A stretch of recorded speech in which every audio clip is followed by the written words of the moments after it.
one of their questions was, how do we know Israel isn't going to attack us again once all the Exactly, yeah. hostages are released? We want Trump's backing to make sure that doesn't happen. So they explicitly asked for that. The countdown is on for Hamas terrorists to release the hostages it still holds. A senior Hamas official says the ceasefire would not have been achieved without President Trump, but the group say it will reject what it calls foreign guardianship of Gaza, posing a potential challenge to the ongoing peace plan.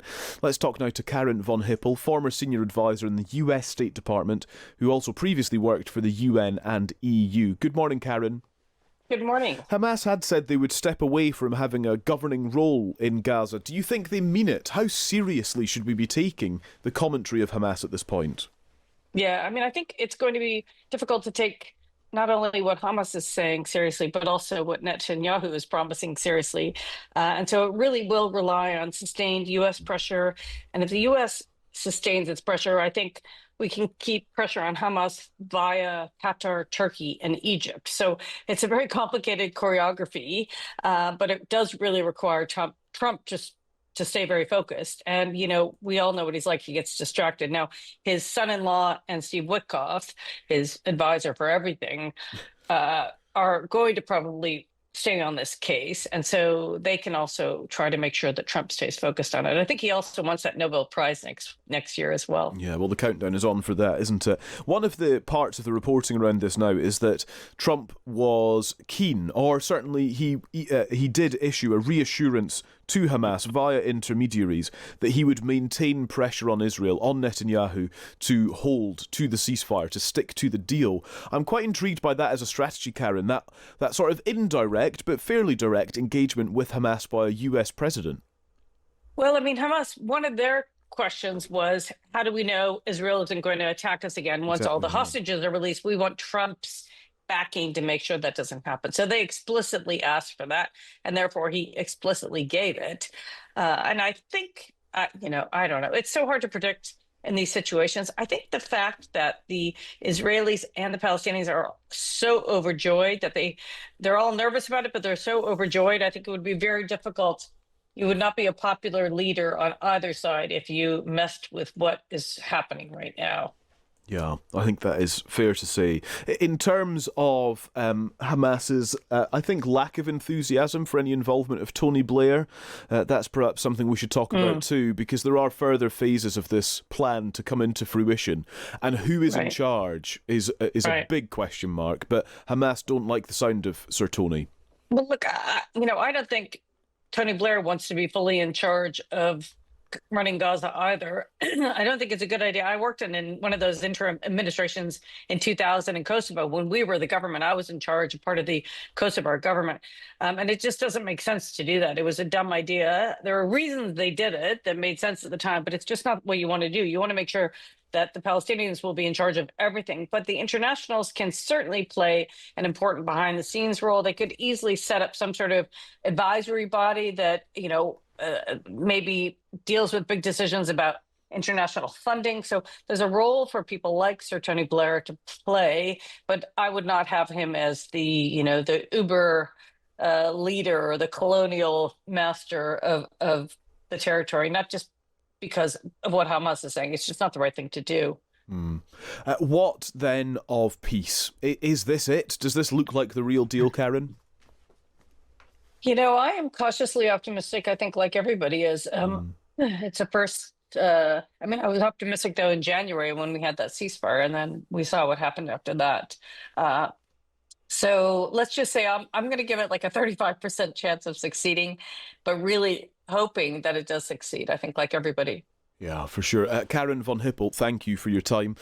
Karin, a former senior advisor in the US State Department. Now, there is quite an incredible picture on the front of the Times this morning as tens of thousands of people head along a road from central Gaza back to the north after the partial withdrawal of Israeli troops, all part of this 20-point ceasefire plan, which has been agreed to by Hamas and the Israeli government. Many people on foot because taxis are available, but for around £900. Now, the UN says 6,000 trucks full of aid are ready and waiting just outside Gaza to be let in. But the crossings aren't expected to reopen until Tuesday. One crossing is open at the moment. 6 or 7 could open in total. Well, the British surgeon, Dr. Victoria Rose, was meant to return to Gaza this weekend to carry out surgeries at Nasser Hospital, having taken leave from her day job at St Thomas's Hospital in London. Dr. Rose is with us now. Good morning to you. Good morning. Now, I understand that you are not able to go to Gaza, and you say that's because Israel is blocking you and colleagues from entering Gaza. Yes. So the way that the convoy works is the emergency medical team is coordinated by the United Nations based in Cairo, and each of the NGOs books seats on the convoy. The convoy enters Gaza on normally a Tuesday and a Thursday and has about 25 seats available. About 5 will go to charities like Ideals, who is the charity that I work with. We are allocated our seats about 2 months in advance, and they are confirmed 2 weeks in advance of our date to enter. We then make our way to Amman, and the day before we are due to enter, so the day before we're about to join the convoy, we are given a green light by COGAT, who are the coordination for activities in the occupied Palestinian territories. They're a branch of the IDF, and they give you your final permit to transit Israel and enter Gaza. And they have been denying entry to doctors for quite some time. And since the first ceasefire in March, we have seen an increase in the denial specifically for surgeons. And what reason are you given? They don't actually have to give you a reason to deny you entry. What reason do you think it is? I can speculate. I have been vocal in my response to what's been going on, and certainly I have put footage into social media of what I saw on my last 3 missions. So you feel that it is a target against you, that the Israelis don't want you personally to go in. It's not surgeons per se. It's the fact that of what you've been posting on social media, that's what you think the reason is that they're not allowing you. I don't think that at all. I think it is surgeons per se, because surgeons who have not been active on social media have had their access denied as well. When you look at the lists of people who are granted access to enter, it's very clear that if your job description is something along the lines of a logistics manager, a medical activity coordinator, a health and safety facilitator, you are far more likely to be given entry than if your occupation has any medical professional qualification within it. So I am listed as a surgeon. My colleagues are listed as surgeons, anaesthetists, nursing auxiliaries, and they are the ones that are being denied. And in the last 2 years since the war started, have you been given access to Gaza to go in as a surgeon? Yes, the charity has run 22 missions. I have been on 3 successful missions, and this is the second denial that I've had. Do you think that in light of the ceasefire, is there any sense in light of the ceasefire going ahead that it will be easier for people to get in like yourself? I think this is why we find it so disappointing, because in light of the ceasefire, there was a declaration made that aid would increase into Gaza.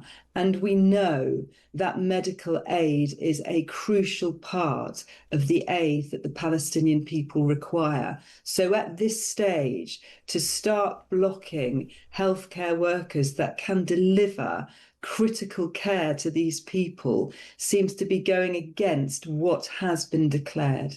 Talk to us a little bit about the work that you have done on your previous missions to Gaza. And I mean, we hear about the destruction there. Even if you were able to get in, what are the medical facilities like at, for example, the NASA hospital where you were meant to be going, apart from the lack of medicines itself, the infrastructure there, how damaged is the hospital?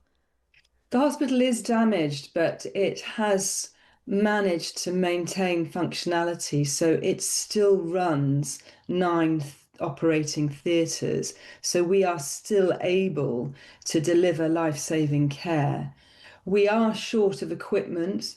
We all try and bring some equipment in with us, although that is very difficult because COGAT limit our luggage to one 23-kilogram bag. And obviously, since March the 2nd and the blockade of aid, our bags have had to contain all the food that we would need for a month's deployment.